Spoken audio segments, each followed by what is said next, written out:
I have said from the beginning, this party is not about race. It's not about political party. It's about who can really empower and unite this district. So we absolutely can get the Republicans out to make sure that we have a legitimate primary. But I think beyond that, we are going to transcend party line and be able to make things happen. So it's very possible. Without further ado, 8-time Emmy Award-winning journalist, my partner and friend, Mr. Maynard Eaton. We have the congressman who we invited who didn't show up. And then we have a young lady who we didn't know about, had never heard of, who's demanding to be included. So one didn't show and one's in the house. And that's a good thing, I guess.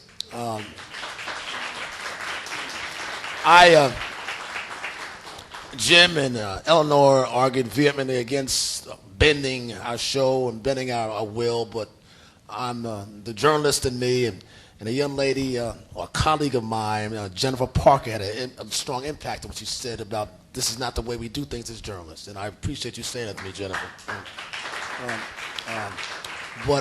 So in the sense of fairness and fair play and not being categorized as some racist or renegade journalist, I'm happy to have Ms. Liz Carter. Please join us, Ms. Liz Carter.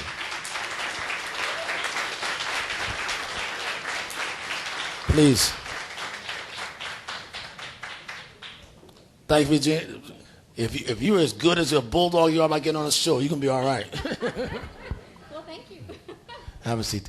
Now, the gentleman who we met early on, the reason Cory Booth was invited in this cadre of well-known Democrats is that he was here at Newsmakers, some of our early events, and made himself known and plain. And I said, come on, man, you must be kidding. A black Republican in the 4th District? He said, watch me, you never know. Cory Ruth, please join us, please. He says he's got a chance.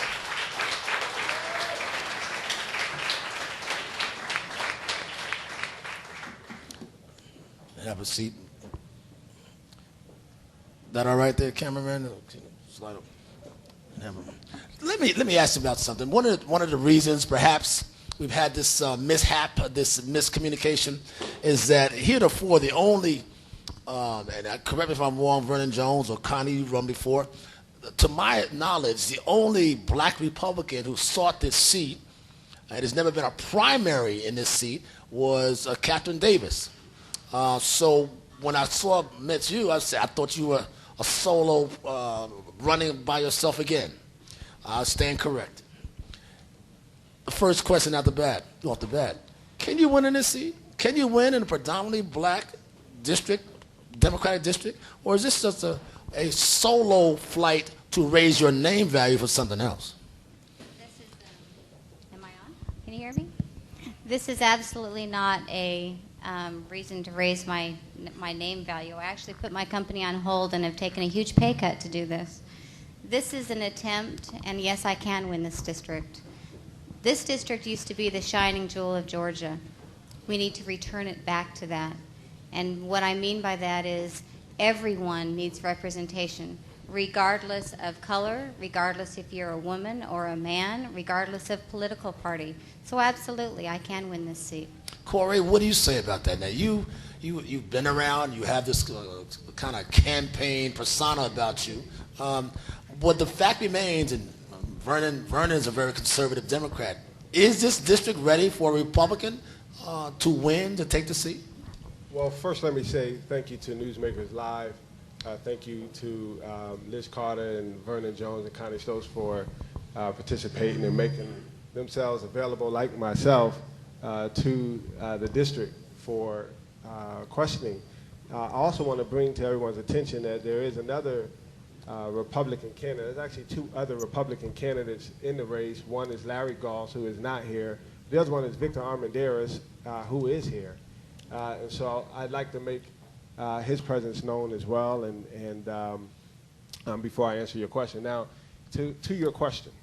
Yeah, can you win? Why is this a trip fantastic for you too? Does it raise your name? Well, I think that we can win. The first reason why I say that is because technology has removed the machine from between the people in the ballot box. And so now we're seeing in election after election, people are winning elections that aren't supposed to be winning. The matrix for determining and prospecting who the victors are going to be has changed. And I don't know if political analysts or scientists have yet figured out what those principles are. But people are sending people to represent them that they want to represent them. Washington is broken. And unfortunately, both parties have participated in that. And so we need new voices and fresh faces. I think that's what people are looking for, and new ideas, and that transcend party lines. I think that's what people are looking for. Catherine Davis is a friend of mine, and she's run before. And she tells me, she said, man, she would have run again. She says it's awfully difficult in the 4th District to run, be you black, white, or green, with an R behind your name. Now, you're running with an R behind your name, but you've been very aggressive, as I witnessed today.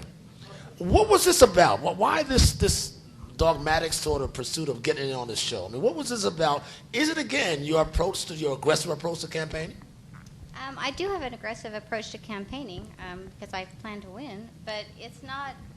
I wouldn't say that I aggressively tried to be on the show. I contacted the show on the 21st, and Mr. Welcome sent me over to Kiva and said that I could participate, and then a series of events took place. But I believe that when you look at, and that is what took place. So it's a matter of getting your message out. It goes beyond technology. It goes beyond all of us. You look at the way that the political parties and so forth have. How'd you get your message out today? What did you do today to get this started? You really ratcheted it up. You're pretty good at this, aren't you? I mean, you had this nationwide doing this. Well, you have to understand that my background is one of helping businesses grow, and I've worked with several organizations across this country. And so when I put on Facebook that I was no longer invited to participate in a forum. That was not the case. I mean, I'm not going to argue with you about this, but that was a misnomer. That was incendiary, and that was unfair. Well, I think it's a sad thing, and we're going to have to agree to disagree. But I think when we have a candidate forum that you need to have the collective voices so that the people can hear from all sides. And one of the things that I pride myself on, especially in corporate America, is building very diverse teams and making sure that they thrive and grow. Because diversity is an amazing thing, and it's an empowering thing that we need. Did you find the pressure on you because you were in the show, you were here in the show because we had heard about you earlier? Did this kind of little dust-up concern you as well about your candidacy? Did this help, harm, or concern you at all? Well, unlike Liz, I actually do work. She's put her. I didn't. I'm sorry. I've been working for 18 years in corporate America, darling. 4 years on my own company. I work hard every day. I didn't mean it. She worked hard today. I'm working in the district every day too, darling. I promise you, I didn't mean it that way. That's I okay. promise. What I meant to say is that I actually have a 9-to-5 outside of putting your business on hold to campaign. And so I was not aware of the tick by tick that was going on today. My political consultant informed me as we got closer to the debate time. But let me just say, I think that it needs to be pointed out that people need to hear all of the voices in the race, which is why I appreciate being on the show. Because in the past, I believe Republicans have run in primaries far to the right in order to please a Republican base that may or may not have the interest of the African American community. Well, how do you two size up? Who's the further right here? What do you think of him? What do you think of Cory? I think he's young, and I think he's a nice guy. Would you vote for him if he wins the primary? I would have to see who won the primary on the Democrat side. What do you think of this young lady who was quite combative? What? Not combative. Oh, you fought with us today. I put out a tweet, and it took on a life of its own. Yeah. Well, I think Liz is probably the hardest working candidate in the race today. Hard is a the opposite very word. hard worker. But listen, What will determine this primary? What is it about the two of you? operate, will turn out? First of all, can you get a Republican turnout that's meaningful, that will at least raise the eyebrows of the Democrats in this race, or could possibly challenge the incumbent who doesn't want to be around you? And number two, will Republicans have a show of force here, given the state of affairs in Washington? I have said from the beginning, this party is not about race. It's not about political party. It's about who can really empower and unite this district. So we absolutely can get the Republicans out to make sure that we have a legitimate primary. But I think beyond that, we are going to transcend party line and be able to make things happen. So it's very possible. Yeah, and I don't think that we can win with just a Republican turnout, nor do I think that anyone on the Democratic side is going to win with just a Democratic turnout. The vast majority of the people in this district are independent thinkers. They are people who look at the candidates. They're not going to choose this election in abstract. They're going to look at it in the particular. They're going to choose the best candidate for the district, and the person they trust will best serve their interests in Washington. Listen, we don't have much time, but I've had somebody from the audience ask a question. What's the name of your company, and who have you consulted for? You consulted? That's somebody asked. The name of the company was the Elizabeth Carter Group, and my clients were Intel Capital, Prism Ventures, Epic Ventures, Perceptive Pixel in New York, iOvation in Portland, Telligent in Texas. So you're a power broker, huh? I am a power broker, and that's why I'm going to get things done in D.C. What prompted you to run? What gave you the inkling that I could pull this off? Both of you know, final question. What makes you think you can unseat a well-known political woman like Connie Stokes, or a former CEO like Vernon Jones, or a sitting congressman like Hank Johnson? What chutzpah says I can do this? Well, I've always gone up against hard odds, and I've always won. So I had You've several. always won. I have always won. You won tonight. I believe you. Go ahead. I like you. I really do. I'm not going to say that. That's okay. I'm going to win you over in the long run. But why I think I can? Because I have the drive. And because when people talk with me, and I've gone out and I've canvassed and talked to the people in this district and to the business owners, this is about truly empowering people and uniting and making this district a shining jewel again. And I can do that. Cory, I saw you early on months ago when that's how you got invited. I said, man, you have a swagger about you, an air of confidence about you. But do you think that can translate into votes? You still do, obviously. Look, the problems facing our nation are so deep and so broad and so far-reaching. They're affecting so many of us in so many different ways that we're looking for solutions that transcend party lines. But beyond that, we have to get new representation in our district.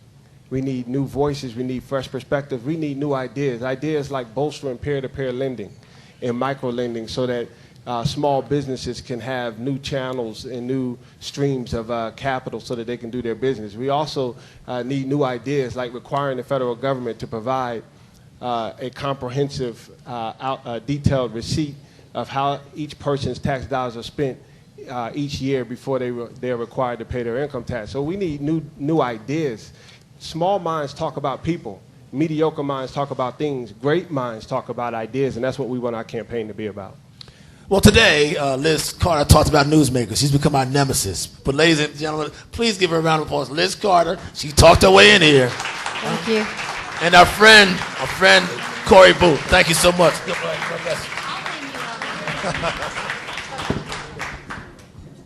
I'm sorry, what is the question? I'm sorry. If we have 2 or 3 questions, we have a few minutes to take those. He's just trying to scoot me off the screen. I'm teasing you. And we want to acknowledge one of the other Republican candidates. Where is he? I saw him. Ah, there he is. Mr. Armendariz. Thank you for coming. We do have one question. I'm gonna be nice. No.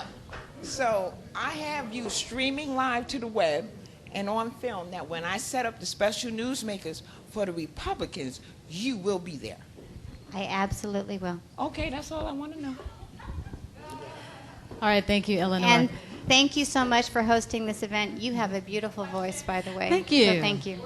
And ladies and gentlemen, as our last slow-moving questioner comes to the front, I would encourage you to make sure you listen to what the candidates say.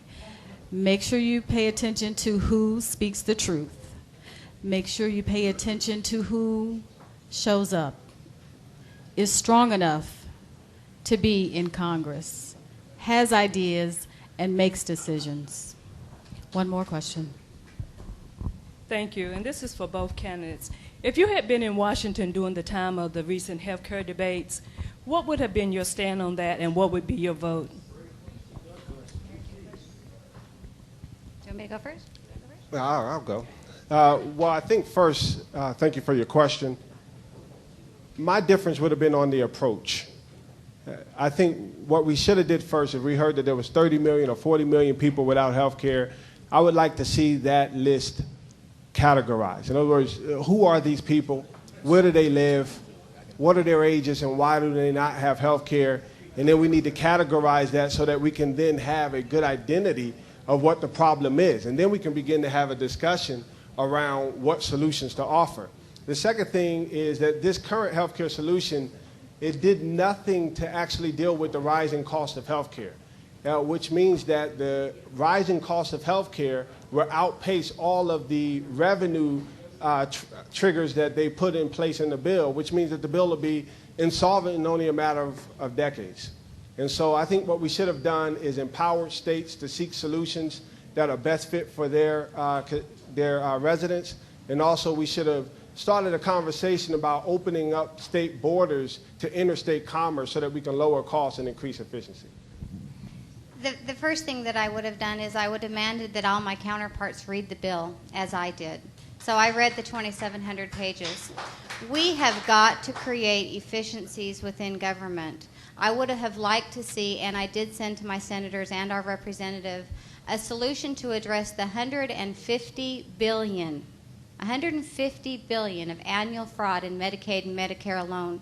If we were to address that and actually create technology like other countries have done with their healthcare systems, we could expand out and create catastrophic pools and to be able to cover those in need. So I would have insisted that people actually read before they vote, and we should have taken a way of reducing healthcare costs, getting rid of our healthcare fraud so that we could actually help those in need.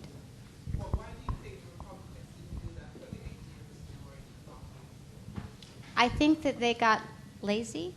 I think that it was too easy. I don't both parties, I think, have taken the approach of not really hitting the hard issues, and we have got to elect people in November that will go up there, roll their sleeves up, and address those hard issues and get it done, or we're in trouble. The next generation's in trouble if we don't.